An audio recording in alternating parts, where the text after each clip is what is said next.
신용카드를 쓰면 항공사 마일리지를 쌓아주는 그런 혜택을 노린 걸로 추정됩니다.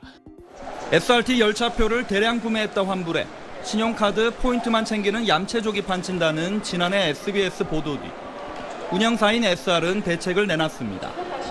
올해부터 모니터링 범위를 월 500만 원 이상에서 월 100만 원 이상으로 확대해 적발 시 경고하고 두 차례 경고에도 또 어기면 회원 자격을 박탈하는 겁니다. 올해 회원 112명이 강제 탈퇴 조치됐습니다. 하지만 올 들어 지난 8월까지 월 500만 원 이상 악성 환불은 지난해 같은 기간에 비해 145% 급증했고 월 100만 원 이상 환불도 31%나 늘었습니다.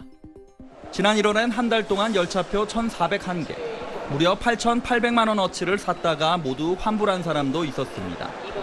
8천여만 원어치 열차표를 싹쓸이했다 환불할 때까지 아무런 조치도 못 취한 겁니다. 이런 악성 환불은 가뜩이나 표가 부족한 SRT 승객들의 불편으로 이어졌습니다. SRT는 평일날인데도 지금 이 시간이 와도 매진될 때가 많아요. 한 달이 지나자마자 바로 예매해요.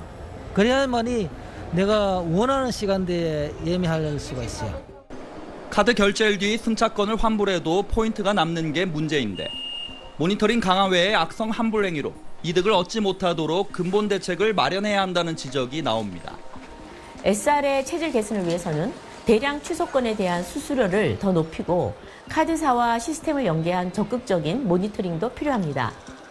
SR 측은 이용자 부담과 불편을 고려해 환불 수수료 제도 개선을 추진하겠다고 밝혔습니다. SBS 정반석입니다. KTX보다 운행 편수가 적은 SR은 늘 표구하기가 어렵습니다.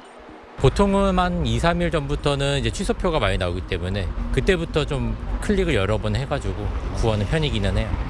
지난해 SR에서 열차표 대량 구매 후 월 500만 원 이상 환불은 10만 8천 건. 금액은 68억 6천만 원에 달했습니다. 지난해 국정감사에선 이런 악성 환불이 KTX보다 훨씬 많이 발생한 SR에 대한 질타가 있었고 SR은 시스템 구축을 약속했습니다. 검토해서 조치하겠습니다. 반성하겠습니다. 이후 SR은 월 500만 원 이상, 구매 금액의 70% 이상 환불하는 경우 회원 탈퇴 등 불이익을 주는 시스템을 가동했습니다. 그러자 올 들어 월 500만 원 이상 취소하는 이른바 악성 환불은 지난해 같은 기간보다 81% 감소했지만 100만 원 이상 환불은 28% 늘었습니다. 500만 원 기준을 피한 대량 구매 후 환불은 여전한 겁니다. SR 자체 기준에 따른 모니터링도 허술해서 올해에만 2,292장, 1억 6천만 원어치를 샀다가 모두 환불한 사람도 잡아내지 못했습니다. 대량 구매 후 환불 목적은 신용카드 포인트나 제휴 할인 등을 위한 실적 채우기용으로 추정돼 왔는데 신용카드 업계는 주로 제휴항공사 마일리지 적립을 노린 것으로 보고 있습니다. 특수할 수가 없어요. 현재 이번 달에 승인분 구매해가지고 항공사에다가 저희가 사서 주는 개념이거든요. 일단 뿌려주고 나면 다시 회수를 할 수가 없어요. 지난해 국정감사에서 악성 환불 문제점을 지적했는데도 제대로 개선되지 않았습니다. 악성 환불 모니터링과 처벌을 대폭 강화해야 합니다. SR 측은 올해도 모니터링 범위를 넓히고 방지 시스템도 개선하겠다는 입장을 되풀이했습니다. SBS 정반석입니다.